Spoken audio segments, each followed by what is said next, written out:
আবাস নিয়ে বিক্ষোভ আর এবার মুর্শিদাবাদের লালগোলা সরকারি আধিকারিককে ঘিরে ধরে বিক্ষোভ দেখানো হলো। এমনকি ক্ষোভের মুখে পুলিশের গাড়িতে করে শেষ পর্যন্ত বের করে নিয়ে আসা হয় ওই আধিকারিককে।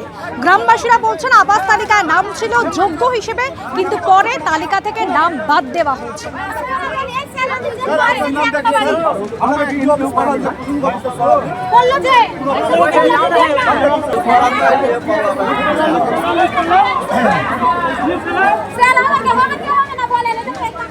পাকিস্তান এবং চীনের সঙ্গে বাংলাদেশের যে নরম মনোভাব, আর উল্টে ভারতের পণ্য বয়কটের কথা বলা হচ্ছে। এদিকে আজ কিন্তু দুই কূটনীতিককে ডেকে পাঠিয়েছে বাংলাদেশ। কলকাতা এবং আগরতলা এই দুই জায়গা থেকে কূটনীতিককে ডেকে পাঠানো হয়েছে বাংলাদেশের। গতকালই ঢাকায় ফিরে রিপোর্ট করেছেন কলকাতায় বাংলাদেশের উপদূতাবাসের ভারপ্রাপ্ত প্রধান। আগরতলায় বাংলাদেশের সহকারী দূতাবাসের প্রধানকেও ঢাকা ডেকে পাঠিয়েছে। সম্প্রতি আপনারা জানেন ত্রিপুরা এবং কলকাতার দূতাবাসে হামলা বিক্ষোভের ঘটনা ঘটে, এবং সেক্ষেত্রে এই দুই কূটনীতিককে ডেকে পাঠানো অত্যন্ত তাৎপর্যপূর্ণ বলে মনে করা হচ্ছে।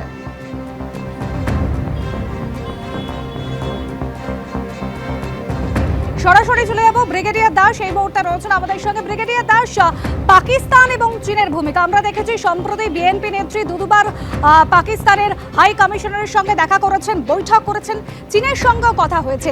এই যখন পরিস্থিতি, তখন ভারতের পণ্য বয়কটের কথা বলা হচ্ছে, ভারতের শাড়ি পোড়ানো হচ্ছে। ভারতের পক্ষ থেকে কি এখন করণীয়, কূটনৈতিকভাবে আশু কর্তব্য কি? আজ দুই কূটনীতিককে ডেকে পাঠানো হয়েছে।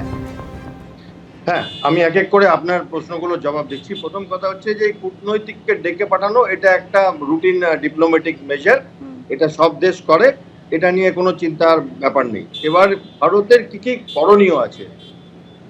ভারত এই মুহূর্তে রাজনৈতিক আর কূটনৈতিক কাজ ছাড়াও আমার মনে হয় অর্থনৈতিক কিছু বাংলাদেশের ওপর বিধিনিষেধ জারি করতে পারে। সামরিক কিছু করবার এই মুহূর্তে মনে হয় না প্রয়োজন আছে। তবে ভারতবর্ষের যে বর্ডার আছে বাংলাদেশের সাথে, তাতে যাতে কেউ ঢুকে না পড়তে পারে, সেটা রিফিউজি হোক বা শরণার্থীর সঙ্গে গা ঢাকা দিয়ে উগ্রপন্থীরা হোক, সেইটা আমাদেরকে নজর রাখতে হবে।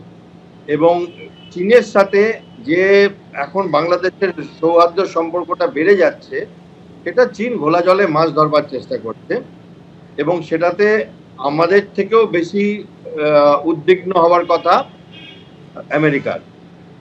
আর বাংলাদেশের সাথে যেটা পাকিস্তানের হচ্ছে, ওটা হচ্ছে পাকিস্তানের একটা ফ্রাস্ট্রেশন। পাকিস্তান তো বাংলাদেশকে হারিয়ে ফেলে ভারতীয় সেনাবাহিনীর জন্য, এবং ওই যে সারেন্ডারের কথাটা, ওটা ওনারা ভুলতে পারে না।